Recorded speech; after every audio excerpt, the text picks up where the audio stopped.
In the history of the modern British monarchy, there are moments when silence equals strength, and moments when silence turns into a serious liability. On the morning of December 31st, 2025, Buckingham Palace decided that silence no longer served its purpose. Standing before a tightly controlled group of senior correspondents, Princess Anne, the Princess Royal, and the most institutionally trusted voice of the Crown, delivered what palace insiders privately described as a necessary reckoning that could no longer be delayed. Her statement was not emotional or theatrical.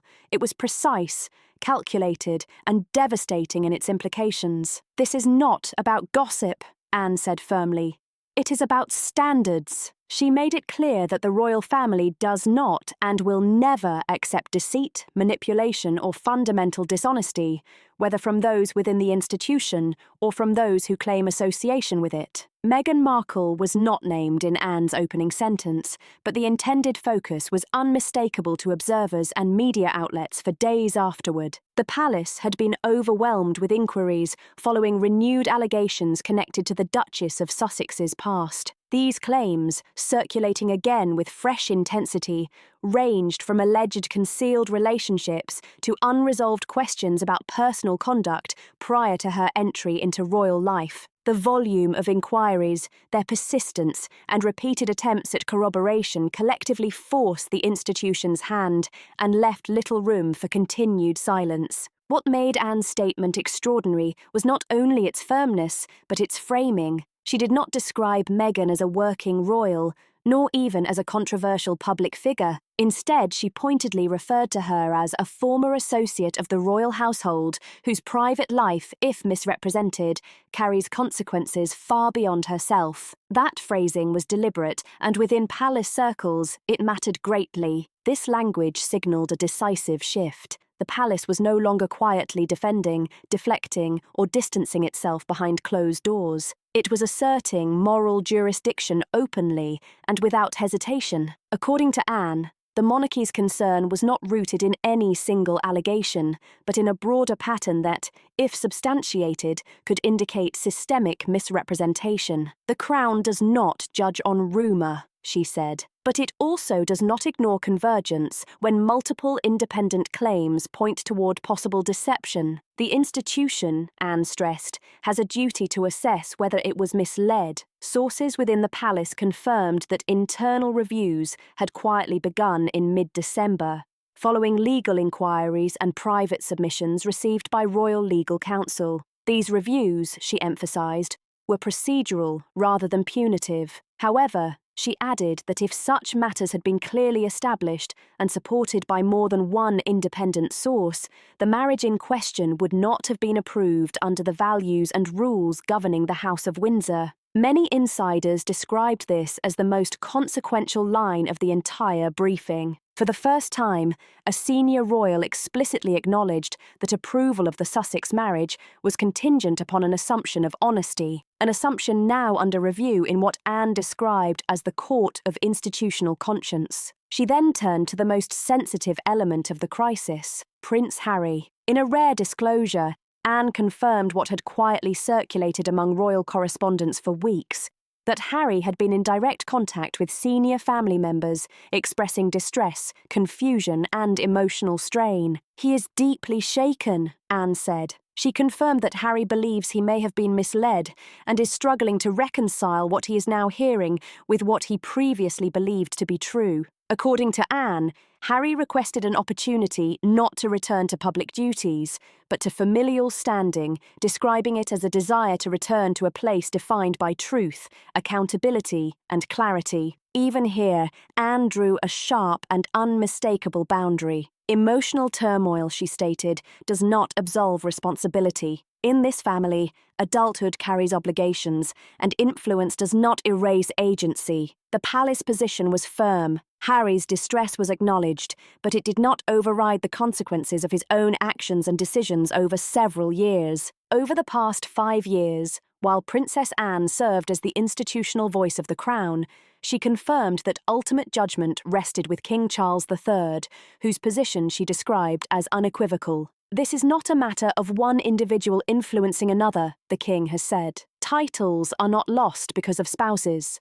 They are lost when conduct demonstrates a failure of loyalty, discretion, and duty behind palace walls. Charles's view, according to senior aides, is deeply principled rather than emotional. He believes Harry's repeated public attacks on the monarchy, commercial exploitation of royal association, and willingness to undermine institutional trust constitute violations of the Windsor Code, regardless of external influence or personal circumstances. His Majesty does not question his son's pain, Anne added, but pain cannot substitute for integrity. This unfolding royal response established a critical foundation. In the palace's view, this was not a tabloid scandal driven by rumour. It was a crisis centred on truth, trust, and qualification to belong within the institution. As Anne concluded her statement, she delivered a line insiders say was personally approved by the king himself. The crown endures not because it is forgiving, but because it is consistent. It was not Meghan Markle who cost Prince Harry his royal titles. It was Harry himself. That was the message King Charles III delivered to both the press and palace insiders with unprecedented clarity. This message was further reinforced in a confidential memorandum disclosed to senior aides on the morning of December 30th, 2025, amid Prince Harry's emotional appeal, described by one source as a visibly shaken request for redemption and understanding. The king responded not with sentiment, but with the full weight of his sovereign responsibility. Behind the solemn tone of his response lay a document rarely discussed publicly, the Windsor Code of Conduct, a set of intergenerational principles that has guided the royal family through war, scandal, and succession for more than 150 years. At precisely 10:45 a.m., King Charles held a private audience with Princess Anne, the Duchess of Edinburgh, Sophie, and Royal Legal Secretary Sir Marcus Grantham. According to a senior staffer present, the king opened the meeting by stating, "This is not a crisis of image, it is a crisis of trust. I will not entrust the legacy of my mother to anyone who has knowingly compromised its foundation." The foundation he referenced was not ceremonial or architectural, but moral and ancestral. Later that afternoon, in a rare move to emphasise transparency, Buckingham Palace issued an official bulletin outlining the 4 core tenets of the Windsor Code, which all royal family members are sworn to uphold.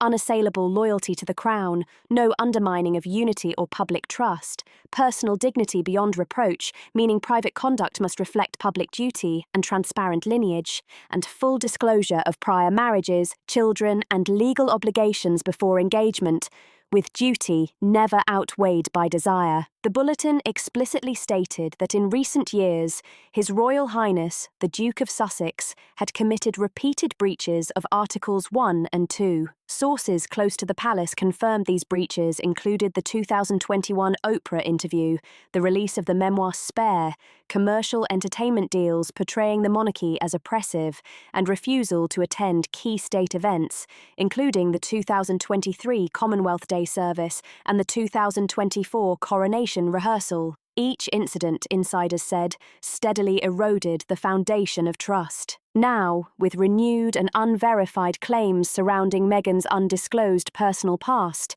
including questions about possible prior legal obligations, the palace determined that the final line had been crossed. Harry's appeal, summarised as "I was lied to," came during a private video call to Princess Anne on the evening of December 29th. His tone was anguished rather than confrontational. "I didn't know. I swear I didn't know. If any of it is true, I was manipulated. I walked away from my family for something that wasn't real." Anne's response remained calm but unyielding. "You didn't just walk away, Harry," she replied. "You torched the bridge, and now you ask us to pretend the fire never happened." While his plea was not dismissed outright, she warned that any path back into the family would require more than regret. It would require accountability. King Charles, upon learning of Harry's emotional state, remained firm. In a closed-door session with the Royal Advisory Council on December 31st, he stated, "Forgiveness is a virtue, but trust is a structure,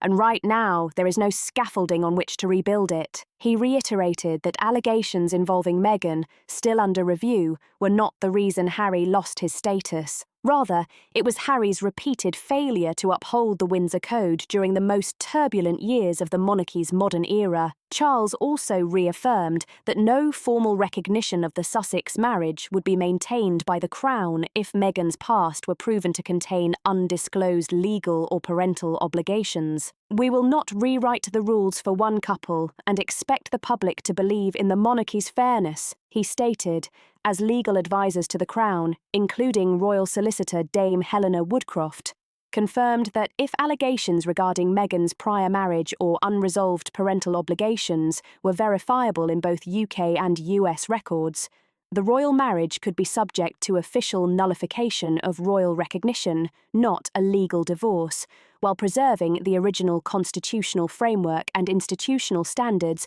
that govern the House of Windsor. A removal of ceremonial and constitutional acknowledgement would mark a historic precedent, one that modern monarchy has never publicly crossed before. It would be the first time a contemporary royal marriage faced open rejection on moral and legal grounds, leaving Prince Harry effectively cast adrift from institutional standing. Yet while one chapter faltered, another figure rose, not by demand, not by noise, but by earned trust and steady merit. On December 31st, during the King's end-of-year address to the royal family, Charles confirmed a pivotal decision. "The moral custodianship of our lineage shall henceforth be shepherded by Her Royal Highness Catherine, Princess of Wales." The announcement landed with quiet force, signalling not just continuity, but a reset of values at the heart of the Crown. Her judgment, conduct, and sense of duty, the King stated, would guide the path forward.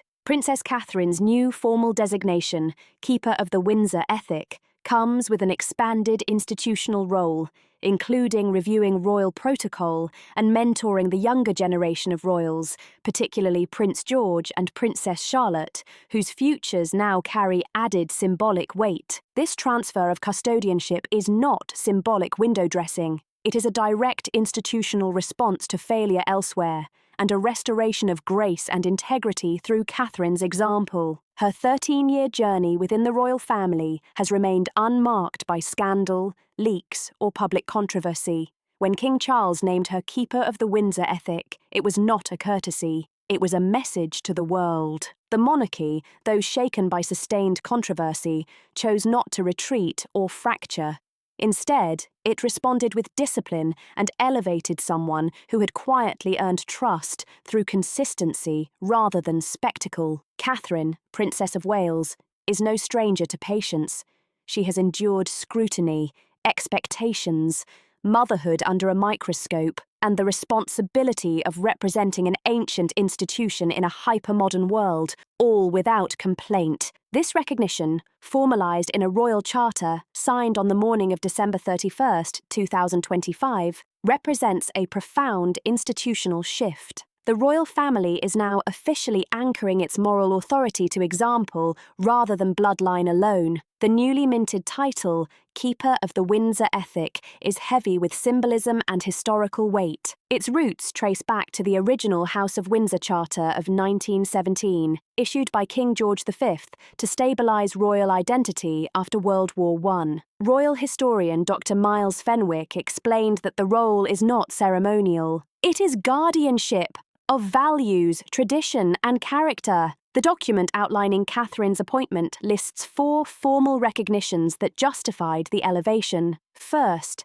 her unblemished personal record, no scandals, no leaks, no controversies across 13 years of service. Second, public service milestones, including more than 280 official engagements in 2025 alone across health, education, and child welfare sectors. Third, maternal stewardship, actively preparing Prince George, Princess Charlotte, and Prince Louis with dignity, discipline, and restraint. Fourth, institutional loyalty, remaining steady during the height of the Sussex media crisis between 2021 and 2024. These qualities, the King wrote, represent the living blueprint of what Windsor means. As Princess Catherine rises in stature, the contrast with Meghan Markle becomes sharper and more pointed in official language. Though the palace continues to avoid naming Meghan directly, Statements from both Anne and Charles draw unmistakable comparisons between one woman's quiet consistency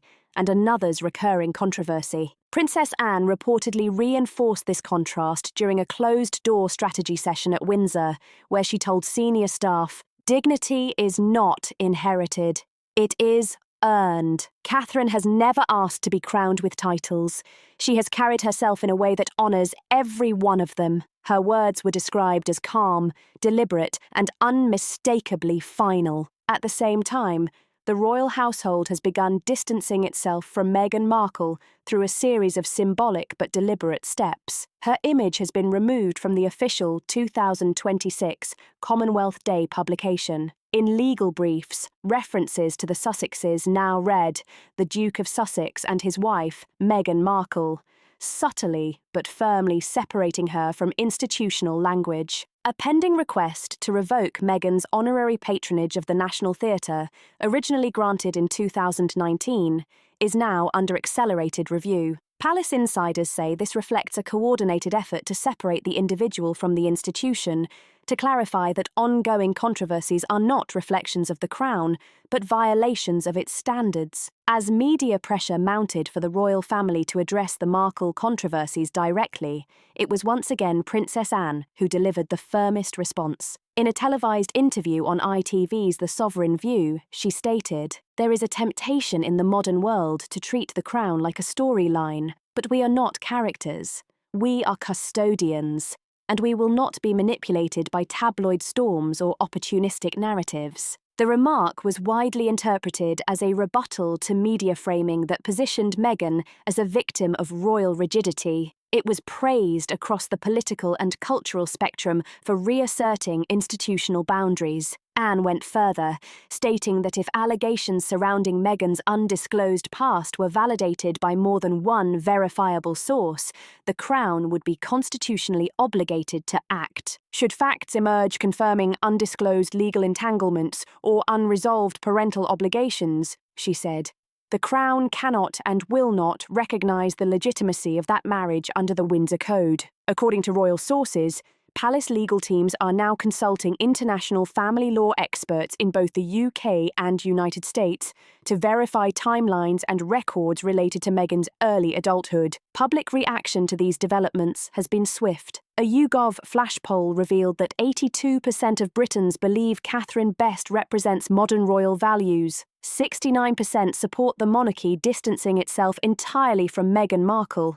while 58% believe Prince Harry should not be reinstated without a formal apology and private review. By contrast, Harry's favourability rating has dropped to 24%, its lowest point since 2020, while Meghan's has fallen to 18%. Even more telling is the shift in media language, with British and international outlets increasingly positioning Catherine as the monarchy's moral North Star, while Meghan faces intensified ethical scrutiny. Though King Charles has spoken sparingly in recent weeks, those close to him say elevating Catherine marks both a political and personal shift. He no longer sees her simply as his son's wife, one senior courtier noted.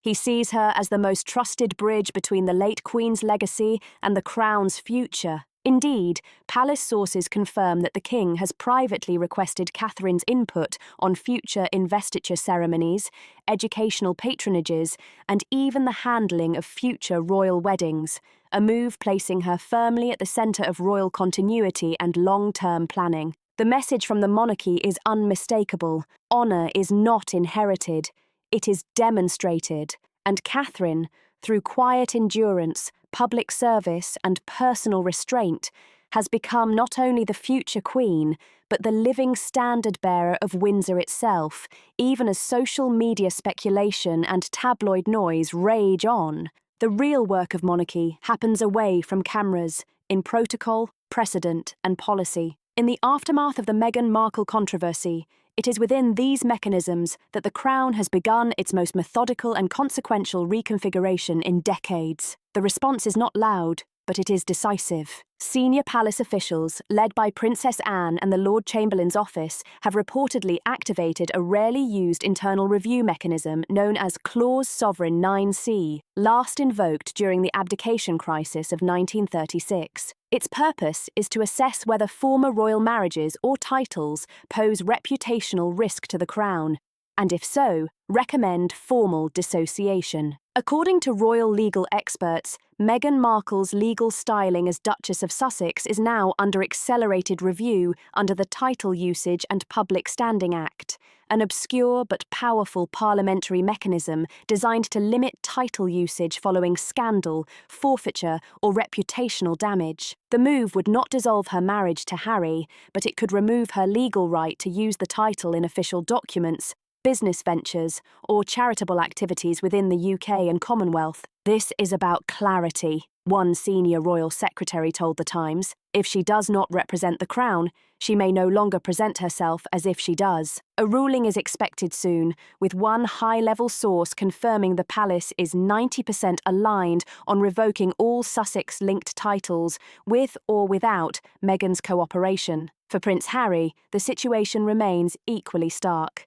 While he has not yet been stripped of his Duke of Sussex title, internal language has shifted noticeably. He is now referred to in briefings as the King's second son, currently unattached from institutional duty. The phrase is deliberate, restrained, and chilling in its clarity. According to protocol advisor Dame Rachel Ellicott, it preserves theoretical space for rehabilitation while clearly signalling that, at present, Prince Harry is not part of the working fabric of the monarchy, nor positioned within its operational future unless accountability and trust are demonstrably restored. Even his military patronages, once a sore and sensitive topic, are now firmly off the table for reinstatement. Despite quiet, behind-the-scenes attempts by Harry to return to ceremonial duties, including a push to appear at this year's Remembrance Sunday, the King said, "No, plain and simple." Titles and optics aside, the real issue cutting deep inside palace walls is succession integrity,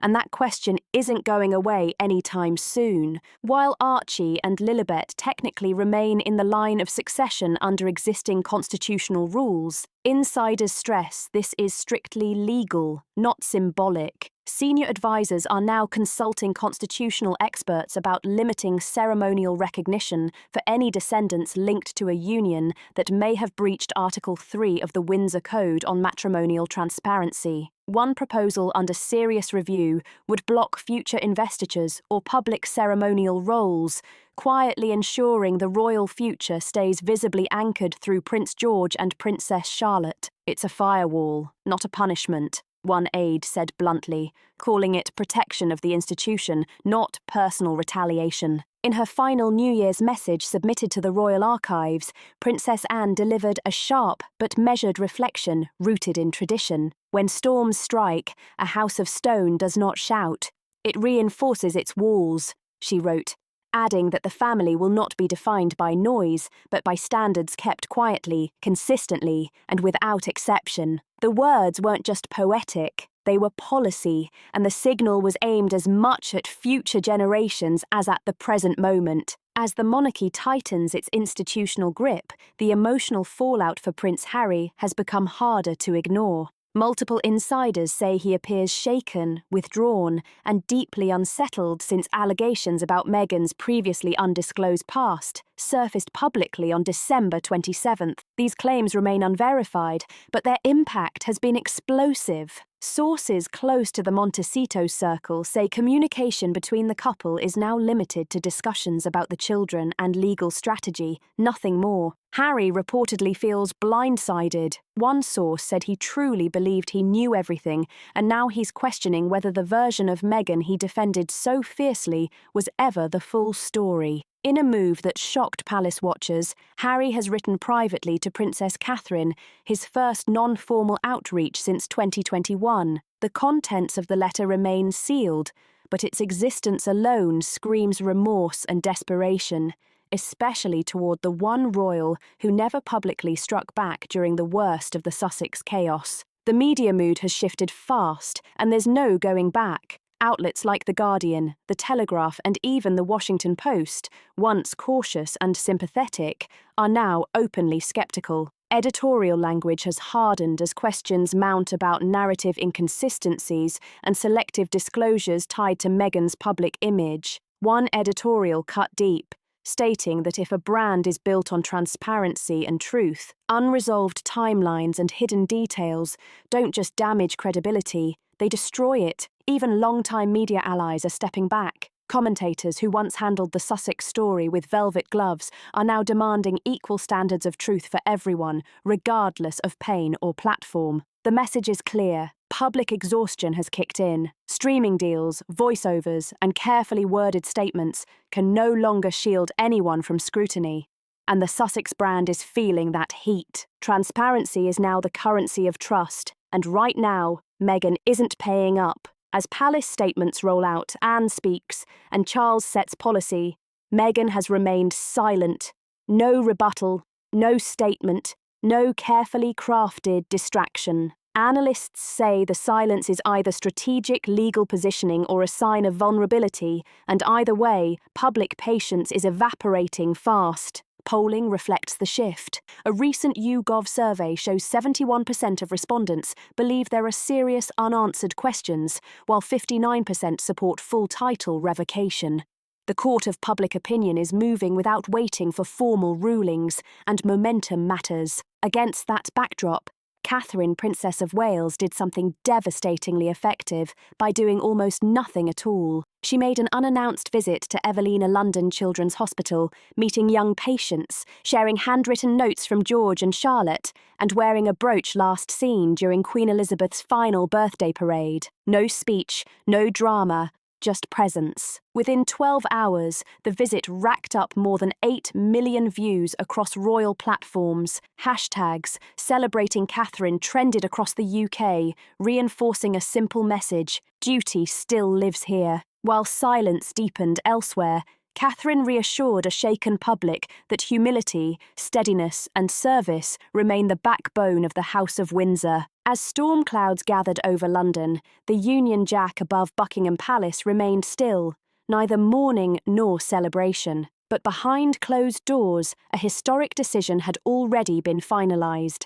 At precisely 5 p.m. GMT, the Sussex chapter, once marketed as a modern fairy tale, was formally closed. The Lord Chamberlain's office issued a rare clarification directive categorising Meghan Markle as a non-representative figure of the Crown with no institutional affiliation, past or present. The statement stopped short of dissolving the marriage, but its language cut far deeper. The House of Windsor does not recognise affiliations born of omission, fabrication, or moral inconsistency, it read, drawing a clear line through philosophy. Not just names. 4 immediate actions followed. Meghan's royal styling was removed from official archives and registries. The title Duchess of Sussex was symbolically suspended, barred from ceremonial, philanthropic, or commercial use. The children retain their succession placement by law, but will not be included in future royal ceremonies. An annotated version of the Windsor Code was released publicly, outlining values of loyalty, transparency, and integrity. Legal scholars called it a soft, constitutional exile, not revenge, but containment, a non-violent but irreversible distancing meant to protect the Crown from further erosion. And Harry, in a private meeting at Sandringham on January 4th, King Charles met his son for the first time since the scandal reignited. No cameras, no statements. One detail emerged by design. Harry arrived alone and left in tears. While Charles did not revoke his title, he made it clear there would be no return to working royal life. Instead, Harry was offered a narrow path of private reconciliation, off-stage and away from institutional duty. Family love without public role. It echoes Queen Elizabeth's doctrine perfectly. Compassion without compromise. Catherine now stands where others fell. She has been granted a new ceremonial role, Regent Guardian of Royal Ethics, placing her at the centre of mentoring the next generation and safeguarding conduct, education, and engagement. She will oversee select appearances involving Prince George and Princess Charlotte and represent the monarchy at key global forums where character matters most. Public support has surged since the announcement. Meanwhile, Meghan's latest podcast rollout landed with a thud, drawing fewer than 100,000 streams in 48 hours. No official response followed. At the Epiphany Day service on January 6th, King Charles read from Proverbs, "Better is the one who walks in integrity than one who is crooked in speech." He named no one, but everyone understood. As the news cycle shifts, the verdict is clear. Harry is not erased but sidelined. Meghan is not condemned but no longer recognised. Catherine is not just elevated, she is trusted. If you found this breakdown revealing, make sure to like, subscribe, share, and drop your thoughts in the comments. Your voice matters, and the story isn't over yet.